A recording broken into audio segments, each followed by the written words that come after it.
আপনারা এই ছবিটি দেখুন, এই ছবিটি এখন ভাইরাল, সবাই এখন এই ছবিটি নিয়ে কথা বলছে। এই ভদ্রমহিলা কাকে বিয়ে করেছে না করেছিল, কাকে ডিভোর্স দিয়েছিল, কেন দিয়েছিল, প্রেগনেন্সি নিয়ে অনেক ধরনের কন্ট্রোভার্সি আছে, সেগুলো নিয়ে আমি কোনো কথা বলতে চাই না। একজন মানুষ স্বাধীন, সে যখন যেটা চায় সেটা করতে পারে, যদি সেটা অন্যের ক্ষতি না করে। হ্যাঁ, এক্স্যাক্টলি, আমি এই ক্ষতির কথা নিয়েই কথা বলতে চাইছি, যে এই যে ভদ্রমহিলা যে কাজগুলো করেছে, আগে একটা বিয়ে করেছিল, সেই বিয়ে থেকে সে বেরিয়ে এসছে, বেরিয়ে এসে উনি কি করছেন, উনি নেক্সট একজনকে বিয়ে করছেন। জিনিসটা খারাপ নয়, উনি করতেই পারেন। প্রথম বিয়েতে তার প্রবলেম হয়েছিল, কোনো একটা সমস্যার জন্য তিনি বেরিয়ে এসছে, সেকেন্ড বিয়েতে উনি সেটা থেকে ওভারকাম করতে চাইছেন, এবং সেকেন্ড বিয়েতে উনি চাইছেন যেন তার এই আগের বিয়ের প্রবলেম গুলো যেন সেকেন্ড বিয়েতে তার রিপিট না হয়। সব বুঝলাম, কিন্তু এখানে ব্যাপারটা কি বলুন তো, এখানে ব্যাপারটা হলো সমাজে এতে কি এফেক্ট হচ্ছে, সমাজ এই জিনিসটাকে কেমন করে দিচ্ছে, এটা একটু আমাদের ভাবতে হবে। আমাদের ভাবতে হবে যে আমি এমন কোনো কাজ করতে পারি না অন্যের কাছে গেলে সেটা খারাপ মেসেজ গিয়ে পৌঁছাবে। উনি বিয়ে করতেই পারেন, উনি যাকে ইচ্ছা উনি বিয়ে করতে পারেন, পার্সোনাল ম্যাটার, ফেয়ার এনাফ। কিন্তু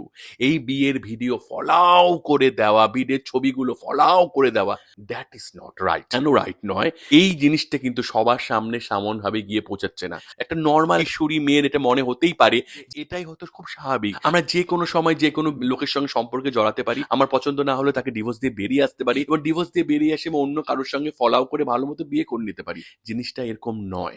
সমাজে কোনো একটা সম্পর্কে আপনি গেলে আপনাকে সেই সম্পর্কের মান রাখতে হবে, সেই সম্পর্কের প্রতি লয়াল হতে হবে, এবং সম্পর্কটিকে টিকে রাখার চেষ্টা করতে হবে, এন্ড পর্যন্ত দেখতে হবে যে সম্পর্কটি আদৌ টিকে থাকে নাকি, সেই লোকের সঙ্গে আমি থাকতে পারবো নাকি। যদি আপনার মনে হয় আমি থাকতে পারছি না, আপনার প্রবলেম হচ্ছে, আপনি বেরিয়ে আসতে চাচ্ছেন, সেই জন্য আইন আছে, ল আছে, আপনি বেরিয়ে আসতেই পারেন, এবং তারপরে আপনি কিছুদিন পর অন্য কারোর জন্য সম্পর্ক জড়াতেই পারেন। এটা খারাপ কিছু নেই। এখানে অনেক মহিলাদের এটা মনে হতে পারে আমিও তো তাহলে ইজিলি এই কাজটা করতে পারি। আমি একটা উদাহরণ দিচ্ছি, একজন ভদ্রমহিলা আজ থেকে 20 বছর আগে বিয়ে করেছিল, তার এখন মনে হচ্ছে তার যখন বিয়ে হয়েছিল সেই সময় তার বিয়ের সময় ভালো মতো ফটোগ্রাফি হয়নি, ভিডিওগ্রাফি হয়নি, ভালো মতো গায়ে হলুদ হয়নি। তিনি আবার সেই অনুষ্ঠানগুলো করতে চান, ভিডিও করতে, সবকিছু করতে চান। তার হাজবেন্ডকে বললেন, সেভাবে সেই জিনিসটা রাজি হলেন না, চাইলেন না সেই জিনিসটা হোক। উনি কি করলেন, তাকে ডাইভোর্স দিয়ে আরেকটা বিয়ে করে তার সঙ্গে সেই কাজটি করলেন। সেটা কি করা ঠিক হবে? নিশ্চয়ই নয়। এটা আপনার পার্সোনাল জিনিস, আপনি পার্সোনাল রাখুন, পার্সোনাল আপনি যাকে ইচ্ছা বিয়ে করতে পারেন, বিয়ে করে সুখে শান্তিতে থাকুন, সংসার করুন। আমি চাই না আপনার জীবনে কোনো ঝড় আসুক, কিন্তু এই জিনিসটা যে আপনি করছেন, প্রথম বিয়েতেও আপনার আইবুড়ো ভাত হয়েছিল, সেকেন্ড বিয়েতেও আপনার আইবুড়ো ভাত হচ্ছে।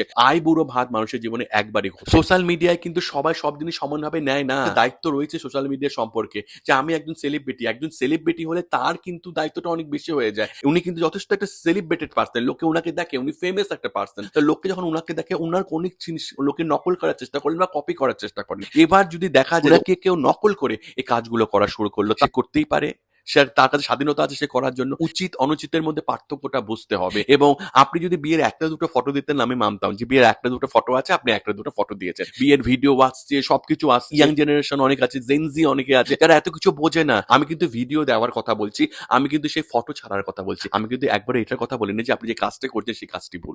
আপনার কোন প্রতিচ্ছবিতে সমাজে আপনি দিচ্ছেন সেটাকে আপনাকে একটু দেখতে হবে। এই প্রতিচ্ছবি যদি সমাজে বেরোয়, একটুকুনি আমাদের আশেপাশে আমি বিয়েগুলো দেখতে পাচ্ছি, সেগুলো টিকে রয়েছে, সেগুলো কিন্তু টিকে থাকবে না। অনেকে কিন্তু আপনাকে কপি করে সেই লাইফস্টাইলে যাওয়ার চেষ্টা করবে, যে লাইফস্টাইলটা আপনি করেছেন। আমি এটা বলছি না আপনি বাঙালি সমাজের ঠেকা নিয়ে বসে আছেন, কিন্তু তার মানে এটা ঠিকই আপনাদের কিছু কাজের জন্য বাঙালি সমাজে কিন্তু প্রভাব ফেলে। তো কিছু করার আগে একটু ভেবে চিন্তে কাজ করুন।